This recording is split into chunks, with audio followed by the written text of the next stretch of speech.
자, 이제 오늘 우리가 새로운 인물 공부를 시작해야 되기 때문에 공부 들어가도록 하겠습니다. 오늘은 요셉, 신약 성경에 있는 인물을 공부하는 거기 때문에 신약 성경에 요셉이라고 지어진 이름, 요셉이라는 인물이 두 사람 나와요. 예? 아셔요? 첫 번째는 마리아의 남편 요셉이라고 하는 사람이 나와요. 마리아의 남편. 마리아의 남편이면 누구의 아버지예요? 예, 예수님 아버지. 예. 마리아의 남편 요셉이 나와요. 두 번째 요셉은 아리마대 사람 요셉이 나옵니다. 예, 이 두 사람을 이제 우리가 아마 한 2주 내지 4주 정도까지, 막 길게 되면 한 사람에 2주씩 아니면 한 사람 1주씩 해가지고 뭐 공부할 수도 있고요. 어떻든 시간 되는 대로 이 두 인물을 공부하도록 하겠습니다. 요셉이라는 이름의 뜻은 뭐냐? 하나님이 더하시리라. 하나님이 더하시리라. 그냥 하나님이 그냥 저기가 아니라 더하신다. 하나님이 더하신다. 제가 이 말씀을 계속 묵상을 해봤어요. 하나님이 더하시면 좋은 것 더할까요? 나쁜 것 더할까요? 좋은 것 더하셔요. 우리 하나님은 언제나 좋은 것을 더하셔요. 선한 것을 더하고 거룩한 것을 더하고 우리에게 유익한 것을 더해요. 사람은 어떨까요? 사람은 좋은 것도 더하고 나쁜 것도 더하고, 예? 안타깝게도 사람이 더하면 문제가 되는 경우도 있어요. 불필요한 말을 더하고 이익이나 욕심이나 또는 악이나 악독을 더하게 되면 심각한 문제가 생기는 거예요. 여러분, 임마누엘 하는 사람은, 하나님이 함께 하시는 사람은 하나님과 함께 좋은 것을 더해야 될 줄로 믿습니다. 하나님이 더해 주시고자 하는 걸 우리도 더해야 돼요. 말 한마디라도 내가 말해서 그 사람의 영적 생활에 도움이 되도록 그렇게 말할 줄 알아야 되지. 자꾸 영혼을 갉아먹고 교회 사랑을 갉아먹고 이거는 올바르게 더하는 게 아니에요. 여러분, 잘 더하며 살 수 있기를 바랍니다. 적어도 임마누엘 신앙자라면 우리는 잘 더해야 돼. 하나님은 잘 더하시는 분이다. 하나님이 더해 주시고자 하는 그런 인생이 되어야 하고 우리도 가급적 선한 것을 더할 수 있어야 된다. 특별히 여러분, 가족들 간에 또 교우들 간에 스트레스 좀 더하지 마세요. 따라해 보십시다. 스트레스는 더하지 말자. 스트레스는 절대 더하지 마세요. 네? 보이는 곳에서나 보이지 않는 곳에서나 스트레스를 더하지 마세요. 흰머리 늘어나고요. 병이 늘어납니다. 스트레스 더하지 말고 아까 말씀드린 대로 선한 것, 거룩한 것, 유익한 것을 더하는 믿음의 사람들이 되면 좋겠어요. 하나님은 이 요셉에게 큰 은혜를 더했어요. 너무너무 영광스러운 은혜를 더했어요. 어떤 은혜를? 예수님이 그의 가운데 태어나잖아요. 물론 자기의 피를 받아 태어난 건 아니지만 그래도 자기의 아들로 메시아 예수가 태어나는 이 큰 은혜가 더해지잖아요. 요셉이 자격이 있어서? 아니에요. 아니에요. 여러분, 우리가 자격이 있어서 하나님이 어떤 자격을 갖추어야 하나님이 더하시겠나? 물론 뭐 설교 때마다 이런 자격 저런 자격들을 갖추자 말씀들을 많이 하죠. 내일 새벽에도 역시 마찬가지 얘기들을 할 거예요. 그러나 우리가 그 모든 자격들을 다 갖추지 못해도 그래도 하나님은 우리에게 더하시는 줄로 믿습니다. 이게 저와 여러분에게 늘 위로와 은혜가 되는 거예요. 내가 부족해도 내게 더하시는 그 하나님, 우리가 그 은혜 안에 살고 있다는 거예요. 요셉을 공부하면서 우리는 그것을 좀 더 깨달을 수 있으면 좋겠습니다. 자, 이 요셉에 있어서 가정 배경을 살펴보겠습니다. 이 두 사람은 다 공교롭게도 그리스도와 관련성이 있어요. 예? 예수님과 관련이 있단 말이에요. 예수 그리스도와 관련이 있어요. 한 사람이라는 것은 마리아의 남편인 요셉은 그리스도의 탄생과 관련이 있어요. 좀 이따가 보게 될 우리 한 구절 읽고 시작할까요? 1장 16절을 한번 보십시다. 마태복음, 죄송해요. 맨날 책을 얘기 안 해.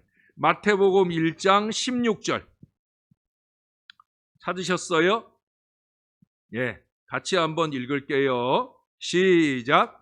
야곱은 마리아의 남편 요셉을 낳았으니 마리아에게서 그리스도라 칭하는 예수가 나시니라. 아멘. 자, 그 뒤로 20절도 한번 읽어볼까요? 여러분이 한번 읽어주세요. 시작. 이 일을 생각할 때에 주의 사자가 현몽하여 이르되 다윗의 자손 요셉아 내 아내 마리아 데려오기를 무서워하지 말라. 그에게 잉태된 자는 성령으로 된 것이라. 예, 아멘. 예, 두 가지를 확인하기 위해서 읽었어요. 하나는 뭐냐면 예수님의 탄생에 관련된 인물이다라는 걸 확인하기 위해서고요. 또 하나는 뭐예요? 다윗의 자손이라는 거죠. 20절에 보면 거기 뭐라 그래요? 다윗의 자손 요셉아 그러잖아요. 그래서 요셉이 다윗의 자손이면 예수님도 혈통적으로 육신적으로 누구의 자손이에요? 다윗의 자손이에요. 우리가 1절에서 확인해 보잖아요. 아브라함과 다윗의 자손 예수 그리스도의 계보라. 누구를 통해? 요셉을 통해. 이게 이제 가족 배경으로 이해해 볼 수가 있다는 거예요. 자, 그 다음에 또 한 사람은 사실은 이 사람은 예수님과 가족은 아니야. 그런데 예수님과 관련성을 갖고 있어. 어떤 관련성? 예수님의 죽음. 한 사람은 예수님의 탄생과 관련이 있고 한 사람은 예수님의 죽음과 관련이 있다는 거예요. 또 그에 대해서 잠깐 본다면 그에 대한 특징은 뭐냐? 이 아리마대 사람 요셉은 부유한 유대인이었다. 좀 더 자세한 내용들은 좀 이따가 뒤에 살펴보도록 하겠습니다. 자, 그러면 마리아의 남편 요셉에 대한 생각을 죄송해요. 좀 더 얘기해야 되는 게 있네요. 제가 깜빡 놓치고 갈 뻔했어요. 예, 허버트 로커라고 하는 분이 그런 말을 했어요. 이분도 성경에 있는 모든 인물들에 대한 연구를 하고 책을 내신 분인데 그 책에서도 요셉이라고 하는 것을 이 두 사람을 소개를 하면서 이런 얘기를 해요. 이 두 사람 모두가 예수님을 위해 최선을 다했다. 예? 지난 주일이었죠. 아무것도 안 한 사람 설교를 지지난 주일에 설교를 했잖아요. 제목은 그렇게 얘기했지만 요셉은 절대 아무것도 안 한 사람이 아니었다 말씀으로 말씀을 마무리했었어요. 예, 최선을 다한 사람이에요. 이제 오늘도 살펴보면 알겠지만 자기 위치에서 자기가 할 수 있는 최선을 다했다는 거예요. 아리마대 요셉도 마찬가지죠. 공회의원으로서 그는 어찌 보면은 자기의 신분을 걸고 목숨을 걸고 자기가 할 수 있는 최선을 다했다. 언제나 그게 중요한 거예요. 잘하나 못하냐? 이건 중요하지 않아요. 왜? 우리가 아무리 잘한다고 애를 써도요. 우리가 잘한 그것 가지고 오히려 말거리 삼는 사람들이 있거든요. 남들은 다 좋은 일이라 잘한 일이다 하는데 왜 그런 일을 하느냐고 따져드는 사람들이 있어요. 너무 어이없죠. 목회가 그렇게 어이없더라고요. 예, 다 좋아하는 일들을 해도 왜 그런 일을 하느냐 따져오는 사람들이 있어요. 그러니 막 흰머리 늘고 뒤통수 잡고 그러는 거죠. 예, 여러분 그런다고 할지라도 우리는 최선을 다하면 돼요. 누구를 향해? 하나님을 향해. 하나님 바라보고 최선을 다하면 돼요. 그러는 사람들은 늘 그러는 거예요. 그러니까 그러고 살라고 내버려 두고 우리는 하나님이 나에게 원하는 나의 최선을 다하는 믿음, 그게 저나 여러분에게 언제나 필요하리라 여겨집니다. 아리마대 사람 요셉도 마찬가지.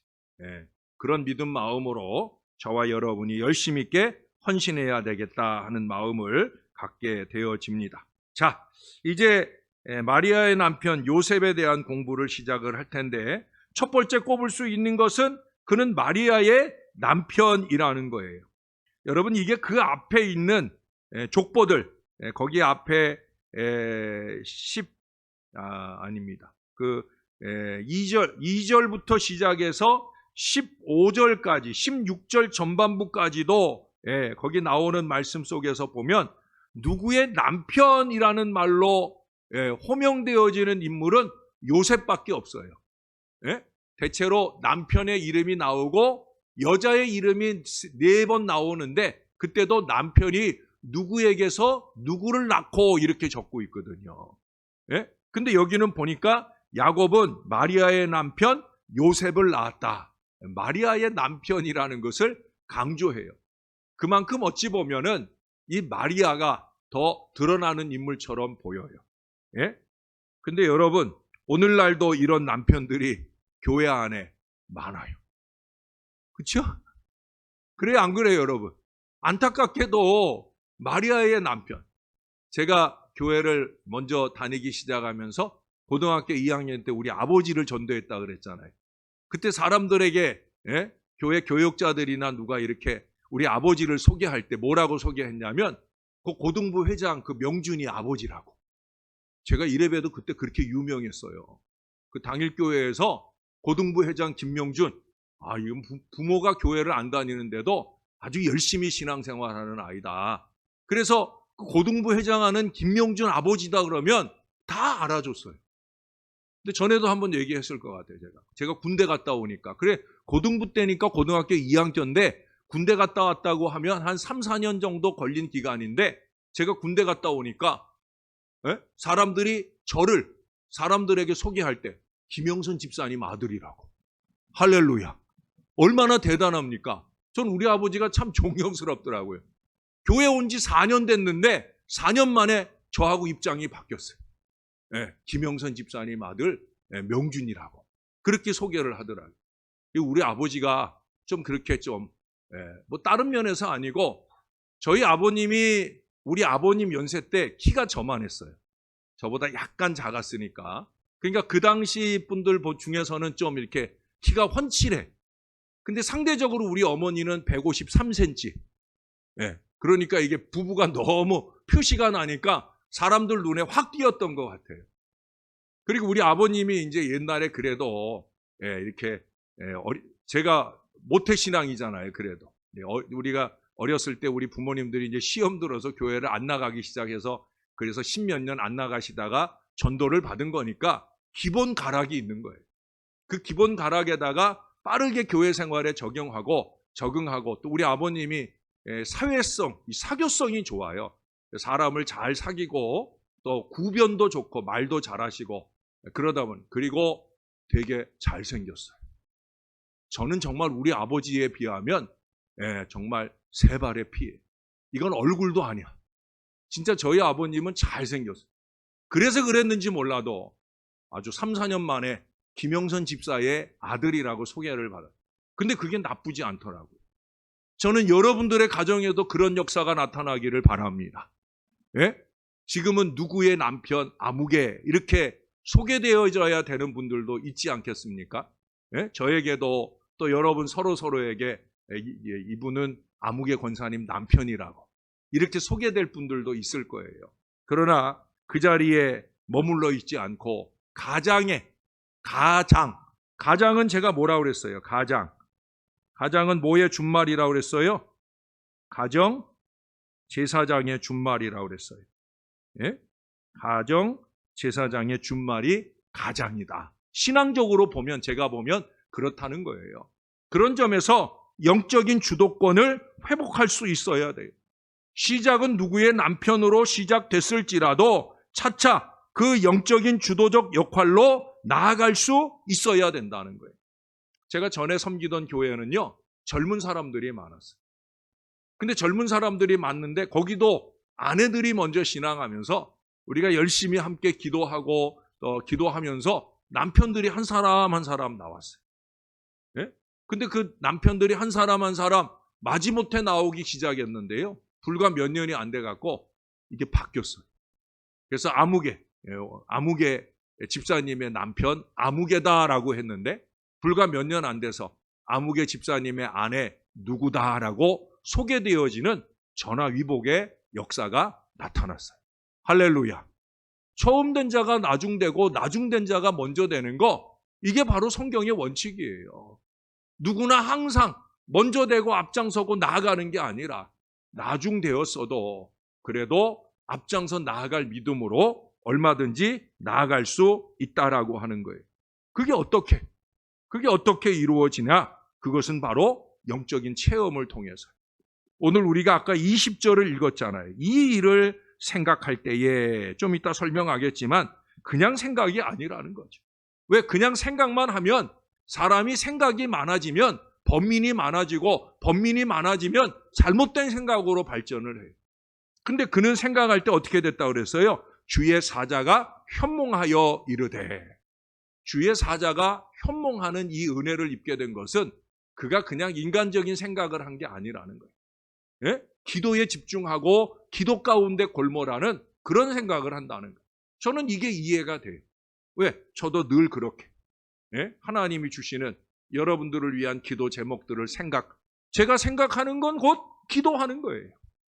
계속해서 되뇌어 생각하고 기도하고. 그러니까 저는 요셉의 이 상황을 이해가 돼요. 그래서 그는 신령한 체험들을 해요. 주의 사자가 현몽하여 이르되. 나중에 2장 13절에도 보면 똑같은 얘기를 하고 있어요. 그의 영이 깨어있다는 거예요. 깨어있다는. 그렇지 않겠어요? 영이 깨어있으니까 그 나타나신 분 천사도 만나고 주의 사자도 만나고 이 은혜의 체험들이 일어나게 되어진다. 그러면서 영적인 지시를 받잖아요. 여기도 보면은 거기 뭐라 그럽니까? 마리아 데려오기를 무서워하지 말라 명령을 준단 말이에요. 자기는 아내하고 마리아하고 조용히 끊고자 하고 있는데 그래도 이것이 너무 고민이 되고 기도가 됐는데 뭐라고 명령해요? 마리아 데려오기를 무서워하지 말아라. 그렇게 현몽하여 말씀하실 때 그 말씀에 그대로 순종으로 결실해가는 역사를 이룬다. 그래서 누구의 남편이었던 마리아가 요셉이 다윗의 자손으로 예수님의 아버지로 우뚝 서는 역사가 일어나게 되는 거예요. 여러분, 영적인 체험이 되어야 합니다. 우리 사랑하는 남편들이 영적인 체험들이 많이 일어나도록 여러분이 곁에서 기도하고 잘 권하는 믿음의 가정들이 다 되기를. 그래서 가정에서 먼저 나중된 자가 먼저 되고 또 교회에서도 뜨겁게 나중된 자가 먼저 되는 그런 역사가 일어나게 되기를. 그러기 위해서는 먼저 된 자들도 긴장을 좀 해야 돼요. 긴장. 수요일 저녁에도 와서 성경 공부도 좀 하고 뭘 좀 알아야 면장을 하지. 성경 공부도 하고 기도 생활도 하고 은혜도 좀 받고. 그래서 무엇이 영적인 지도자가 되는 건지를 영적으로 좀 깨닫고 나아가야, 그래야 교회가 더 신령해지고 건강해지는 은혜가 나타나게 될 줄로 믿습니다. 자, 두 번째로 꼽을 수 있는 것은 그는 의로운 사람이었다라고 하는 거예요. 우리 이거는 2주일 전에 주일 말씀에서 한번 꼽아보았던 말씀이에요. 생각나셔요? 제가 그때 이 의로운이라고 하는 말을 헬라어로 디카이오스라고 여러분들에게 설명을 드렸어요. 디카이오스. 이 디카이오스라고 하는 것은 그냥 우리가 일반적으로 생각하는 그 정의, 공의, 이 딱딱한 의마를 말하는 게 아니에요. 그 안에는 따뜻함을 품은, 무엇보다 중요한 건 뭐예요? 기준이 하나님이에요. 하나님이 보실 때 의로운, 바로 그거예요.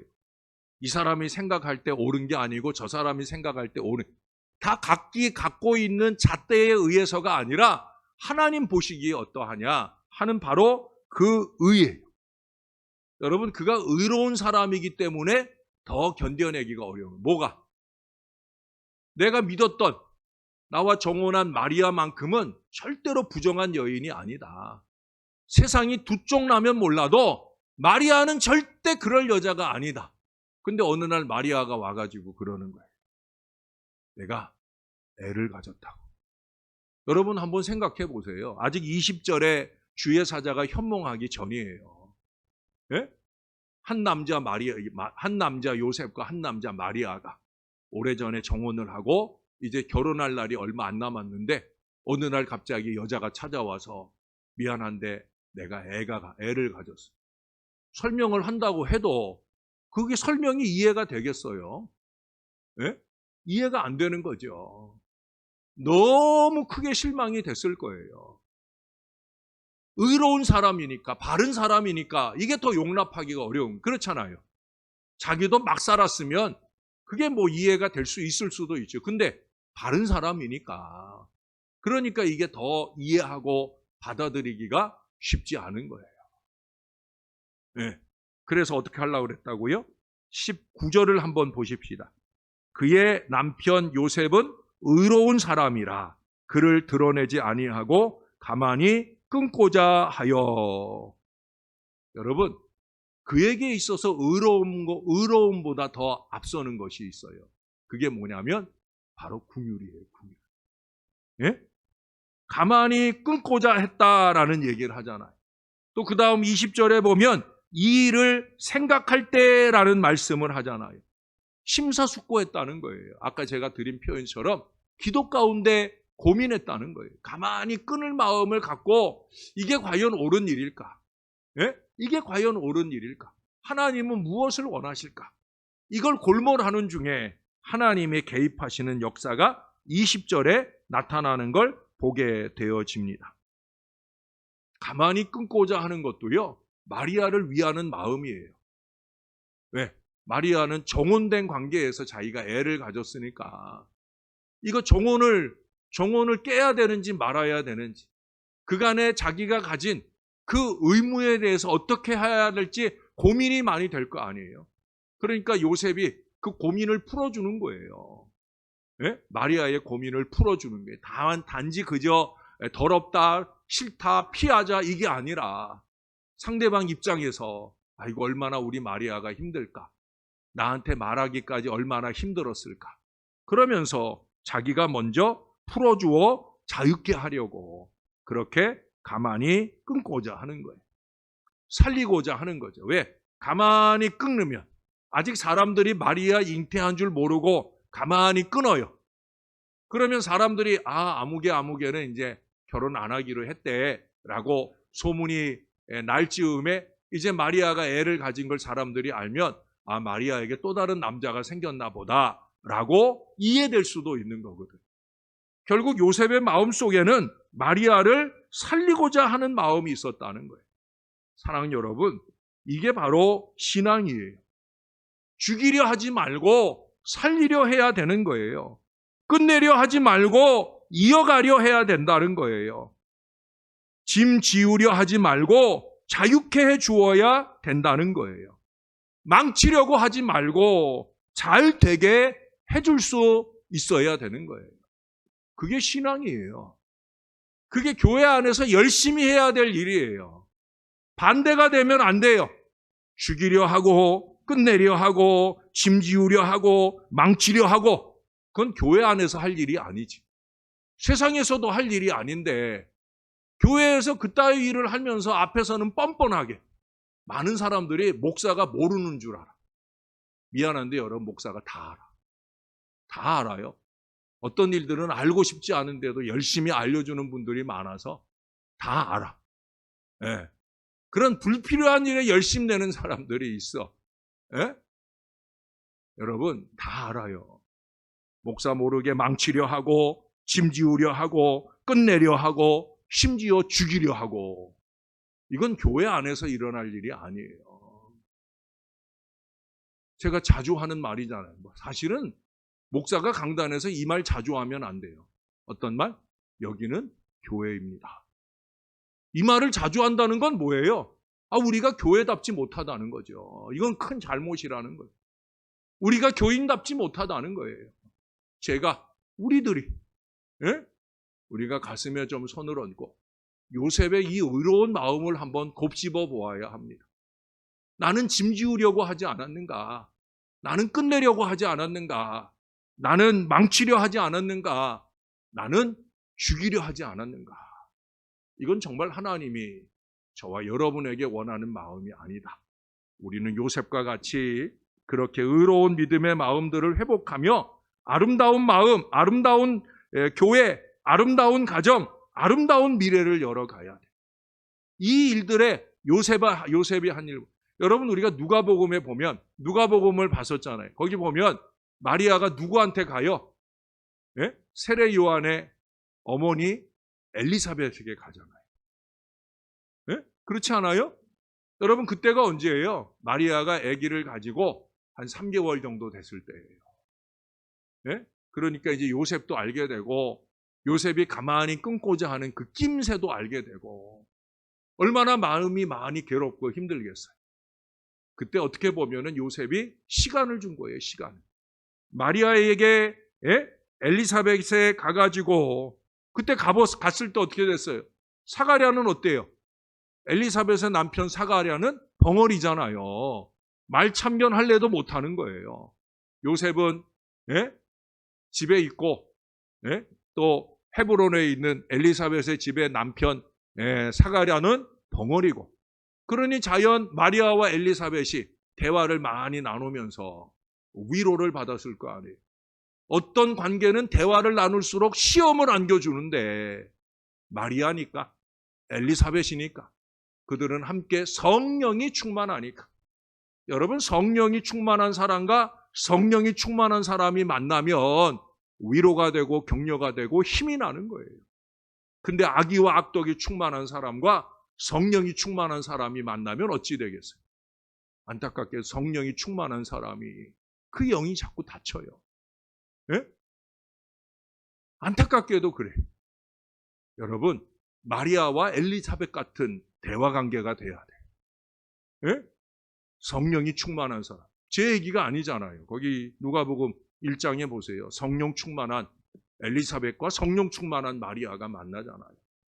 위로가 되고 사랑이 되고 격려가 되고, 거기서 믿음의 용기를 회복해가지고 마리아가 담대하게 요셉에게 가잖아요. 가니까 어떻게 돼 있어요? 요셉도 딱 준비하고 있다가 마리아를 아내로 맞아 들이잖아요. 할렐루야. 이게 성령 충만한 사람들의 관계 속에서 나타나는 하나님의 축복이. 저는 요셉의 관점에서 보면 제가 여기다 그렇게 적었어요. 아내들에게 시간을 좀 주자. 우리 남편들이 많지 않아서 좀 안타까운 얘기인데, 예? 여러분 오늘 집에 가시면 남편들에게 지금부터 하는 설교를 틀어주세요. 오늘 목사님이 이런 말씀을 하셨더라고. 아내들에게 시간 좀 주라 그러셨다고. 예? 여기다 제가 그렇게 적었어요. 무빙 타임 할 시간, 영화 볼 시간도 좀 주고, 쇼핑할 시간, 예? 백화점에 가서, 뭐 백화점 아니더라도, 예? 쇼핑할 시간도 좀 줘라. 또, 목욕 갈 시간도 좀 주고, 예? 찜질방 갈 시간도 주고, 또, 푸드타임, 먹으러 갈 시간도 주고. 근데 시간 줄 때 시간만 주지 말고, 카드도 좀 줘라! 예? 시간만 줘가지고 되느냐? 카드도 좀 줘야. 제가 이 얘기하면 우리 아내가 무척 신나할 거예요. 전 오늘 저녁에 들어가면 카드 하나 내놓고 있어야 돼. 뭐 그럴지라도 카드 하나 주고 영화 한 편 보고 오라고. 다행히 우리 아내는 영화를 별로 안 좋아하니까 영화 보러 가라고 강조해서 얘기해야 되겠어요. 어떻든 시간을 좀 주라는 거예요. 시간. 그런데 그 중에서도 무엇보다 영적 회복을 위해서 시간을 좀 줄 수 있도록 기도할 시간을 주고 예배할 시간 등을 배려할 수 있어야 될 것입니다. 그건 우리 아내들도 마찬가지여야 되죠. 좀 남편들에게 시간을 좀 주세요. 모처럼 피곤한 몸 갖고 집에 왔는데 자꾸 달달 볶지 마시고 좀 마음을 평안히 할 그런 시간을 좀 가질 수 있도록 그렇게 조금 더 배려하고 사랑하는 그런 관계가 되었으면 좋겠습니다. 한 가지 얘기만 더 해도 될 것 같아요. 오늘 리더 헬퍼 모임도 없으니까. 그 다음 얘기는 요셉의 꿈 얘기입니다. 아까 제가 말씀드렸죠. 요셉이 20절에 우리가 1장 20절에 꿈을 보았잖아요. 그 시기는 마리아가 헤브론에 있는 시기였을 거라고 추정이 되어집니다. 왜? 지금 꿈에 누구에게만 나타났어요? 요셉에게만 나타났잖아요. 물론 부부관계가 아직 아니니까 그럴 수도 있지만 우리가 누가복음과의 시간적 관계성을 보면 마리아는 엘리사벳을 만나러 갔고 그 몇 달 동안 되는 기간 중에 하나님이 이제 요셉을 이렇게 훈련시키는 거죠. 그래서 요셉에게 나타나셨어요. 요셉은 인내의 사람이었습니다. 성급하게 행동하지 않았어요. 가만히 끊고자 하여 하자 말자 그것을 바로 행동에 옮기지 않았어요. 그런 사람들 많잖아요. 말하고 싶어서 견딜 수 없어서 금방 말하는 사람, 행동하는 사람, 실수가 많은 경우를 많이 보게 되어집니다. 그는 가만히 끊고자 했지만 그것에 대해서 깊이 생각하는 사람이었다. 그게 20절에서 우리에게 보여줍니다. 그래서 하나님이 개입하시려고 하나님의 사자가 그의 가운데 나타나게 되었다. 그래서 이 일을 생각할 때에 라는 것은 골몰 기도였을 것이고 거의 많은 시간 할애를 하게 되어서 집중된 시간을 갖게 되었다라고 하는 거예요. 마리아는 엘리사벳에게 가 있으면서 어떻게 보면 요셉에게 이 시간을 내준 거예요. 깊이 생각할, 또 깊이 기도할, 깊이 생각하고 결론 맺을 이 시간을 이 지혜로운 마리아가 할애해 주었다라고 하는 거예요.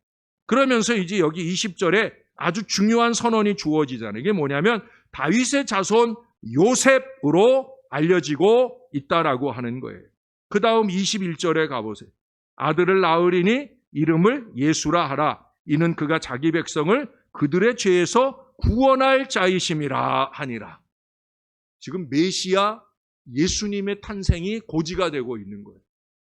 비로소 지금 다윗의 자손 요셉이 어떤 관련성을 갖게 되느냐? 메시아 예수 그리스도의 구원사, 구원의 복음, 이 복음의 역사에 개입되어지는 순간을 만나게 되었다는 거예요. 할렐루야. 이게 신앙에 있어서 아주 중요한 전환점이에요. 예수님의 구원사와 연결이 됐다.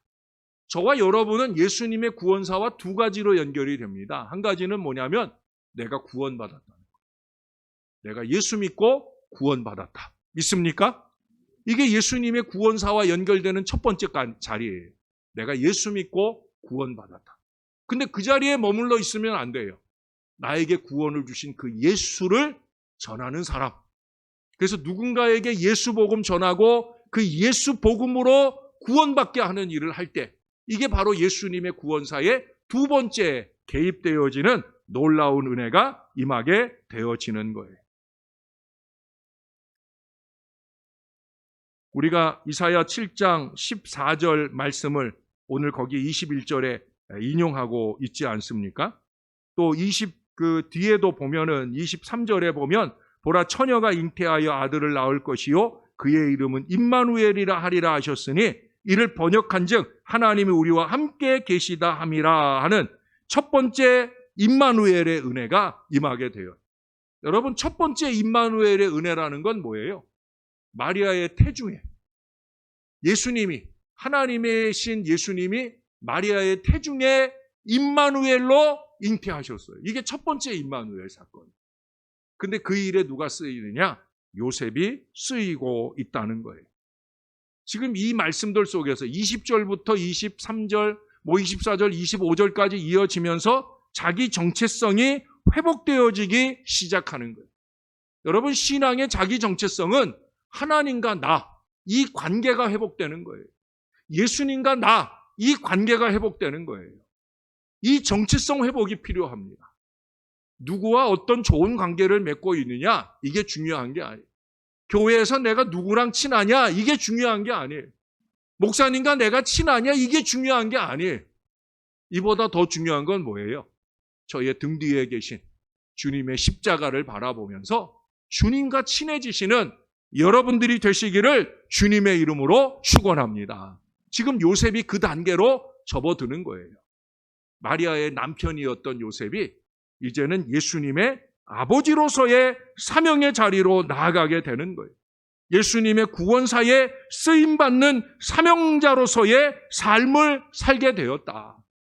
그가 바로 예수님의 구원사, 복음의 역사에서의 자기 역할의 중요성을 깨닫게 되어졌다는.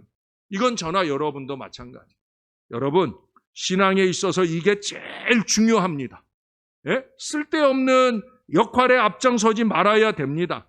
저나 여러분은 복음 역사에 쓰임받는 그 역할이 제일 중요하다라는 걸 잊지 말아야 되는 거예요.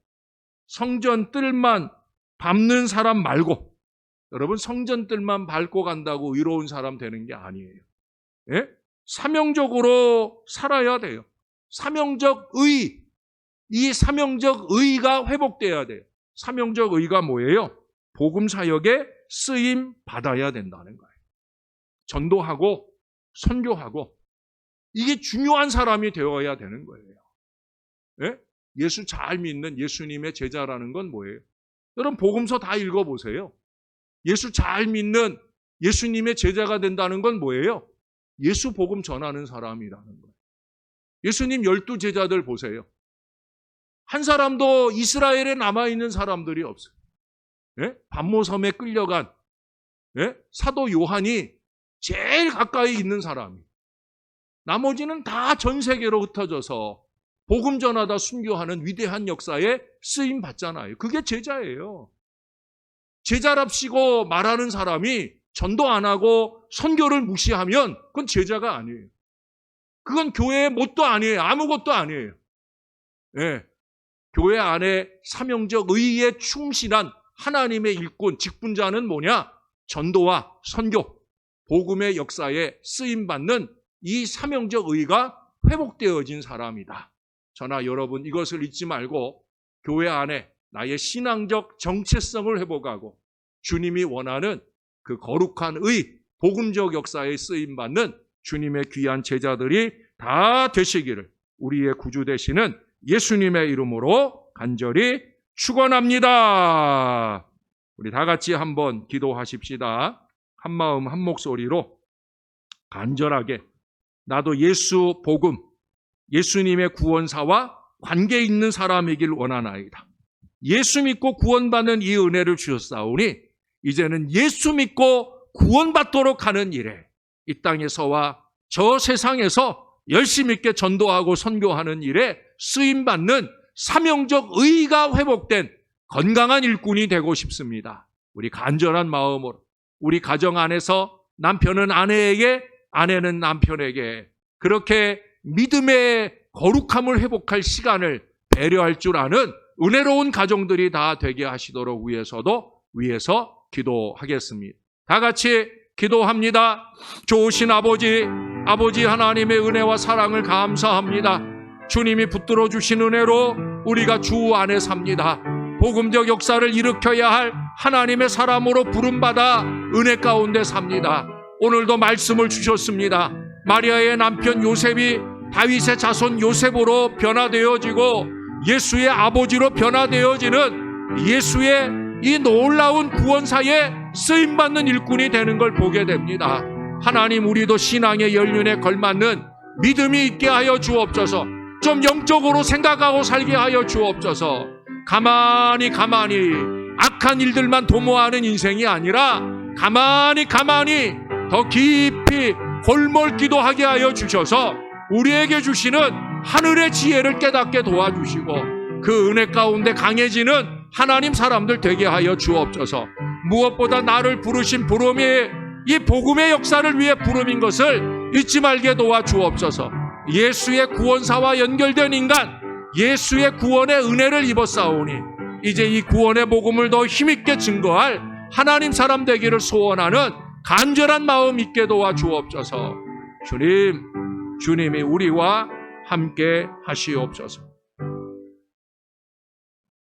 거룩하신 아버지 하나님 은혜를 감사합니다. 마리아의 남편 요셉으로 시작했지만 결국 예수님의 아버지 사명적 의의를 회복한 믿음의 사람 요셉의 모습을 봅니다. 하나님 우리도 그렇게 신앙의 연륜이 더해질수록 더 거룩한 사람, 신령한 사람, 사명적 의의에 깨어있는 하나님의 사람들 될 수 있게 도와주시옵소서. 우리를 부르신 부름에 합당하도록 믿음을 바로잡아 아름답게 살게 도와주옵소서. 우리 안에 1.1익도 악이나 악독이 틈타지 말게 도와주시고 성령으로 강력하게 채워주셔서 우리가 말하는 것이나 행동하는 모든 것들 속에 임마누엘이 나타나게 도와주시고 임마누엘의 은혜 역사가 우리로 통하여 힘있게 결실되도록 은혜를 베풀어 주시옵소서. 세상이 어렵고 힘든 이들이 많습니다. 하나님 지난 21일 그 지역 주거 취약계층들과 함께 예배 드리고 나서 식사를 하는 중간에라도 하나님 그곳에 온 그분들이 비닐봉지를 꺼내서 자기들이 먹던 음식을 그저 한데 모아 담는 모습도 보았습니다. 그렇게 어려운 이들이 아직도 우리 곁에 있습니다. 정말 주의 사랑이 필요한 사람들이 많이 있습니다. 교회가 교회됨 사명을 좀 잘 깨닫고 열심히 있게 그들을 섬길 믿음의 마음으로 잘 무장되게 도와주시옵소서. 우리 교회도 건강한 재정을 더 이루게 도와주셔서 절기연금 정도는 우리가 우리 재정을 위해 쓰지 않고 과감하게 섬기고 나누는 데 쓸 줄 아는 그런 넉넉한 마음들로 풍성해지는 교회가 될 수 있게 도와주옵소서. 그래서 사명적 의로움이 더 확장되는 능력의 재단을 이룰 수 있도록 우리 하나님께서 부족한 종도 이 교회의 일꾼들도 그렇게 은혜로 붙들어 주시옵소서. 돌아가는 발걸음들 지켜주시고 하나님 특별히 리더와 헬퍼들 많이 피곤하고 바쁘고 분주한 중에라도 사랑방 가족들을 지키고자 하는 열심 중에 지내왔습니다. 내년에는 사랑방들이 사랑방별로 5가정 이상 부흥하는 역사를 이루므로 교회 부흥의 큰 역사를 펼쳐가고자 합니다. 애쓰고 수고하는 리더 헬퍼들 격려해 주시고 내년 한 해 눈부신 활약을 통해 교회 부흥의 천병들이 다 되도록 축복해 주시옵소서. 특별히 리더 헬퍼들은 누구보다 더 강건한 은혜의 한 해를 잘 살아가도록 주님께서 도와주시옵소서. 감사합니다. 예수님의 이름으로 기도합니다. 아멘.